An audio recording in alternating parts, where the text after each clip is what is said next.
పశ్చిమ బెంగాల్లోని మాల్దా జిల్లాలో బహిరంగ సభలో పాల్గొన్న ప్రధాని అభివృద్ధి రూపంలో బెంగాల్ ప్రజల ప్రేమను తిరిగి ఇస్తానన్నది మోదీ. మోదీ 24 గంటలు ప్రజల దృష్టిని మరల్చే ప్రయత్నం చేస్తున్నారని రాహుల్ గాంధీ విమర్శ. పేదరికం, నిరుద్యోగం, ధరల పెరుగుదల వంటి ప్రధాన సమస్యలను విస్మరిస్తున్నారని ఆరోపణ.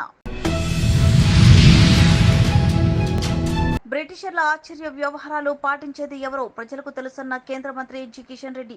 బీజేపీ మళ్లీ గెలిస్తే రాజ్యాంగాన్ని మారుస్తుందని అబద్ధపు ప్రచారం చేస్తున్నారని ఆగ్రహం. జహీరాబాద్ లో సీఎం రేవంత్ రెడ్డి ఎన్నికల ప్రచారం. కాంగ్రెస్ ప్రభుత్వం ఏర్పడిన 100 రోజుల్లోపే 5 గ్యారెంటీలు అమలు చేశామని వెల్లడి. మహబూబ్ నగర్ లో KCR road show. Congress BJP కుమ్మక్కాయ అయిందని ఆరోపణ. ఆదిలాబాద్ బీజేపీ అభ్యర్థి నామినేషన్లపై కాంగ్రెస్, బీఎస్పీ అభ్యంతరం. నామినేషన్ దాఖలులో నగేష్ నిబంధనలు పాటించలేదని ఆరోపణ. ప్రాణహాని ఉందంటూ పోలీసులను ఆశ్రయించిన సిబిఐ మాజీ జేడీ లక్ష్మీనారాయణ. తనను చంపేందుకు విశాఖపట్నంలో కుట్ర జరుగుతుందని ఆందోళన. ఫోన్ ట్యాపింగ్ కేసులో నిందితులకు బెయిల్ తిరస్కరించిన నాంపల్లి కోర్టు. భుజంగరావు, తిరుపతన్న, ప్రణీత్ రావుల బెయిల్ పిటిషన్ల తిరస్కరణ.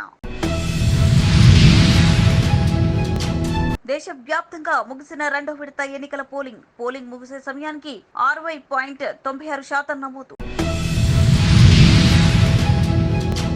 ఉత్తరప్రదేశ్ లో ప్రధాని ఎన్నికల ప్రచారం. లోక్సభ ఎన్నికల్లో 400 సీట్లు గెలుస్తామని ధీమా.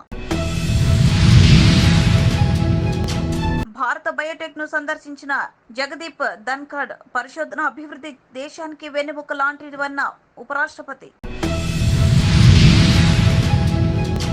రాష్ట్రంలో గరిష్ట స్థాయికి చేరిన ఉష్ణోగ్రతలు. వచ్చే 3 రోజులు అప్రమత్తంగా ఉండాలని వాతావరణ కేంద్రం సూచన.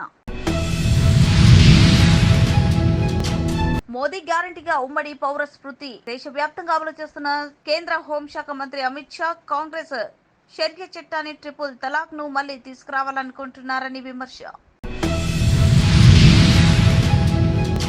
సార్వత్రిక ఎన్నికల వేళ సుప్రీంకోర్టు కీలక తీర్పు. బ్యాలెట్ పద్ధతిలో ఎన్నికలు జరపాలన్న పిటిషన్ను తిరస్కరించిన ధర్మాసనం. ఈ వారాన్ని భారీ నష్టాలతో ముగించిన స్టాక్ మార్కెట్లు. ప్రాఫిట్ బుకింగ్ కు మొగ్గు చూపిన ఇన్వెస్టర్లు.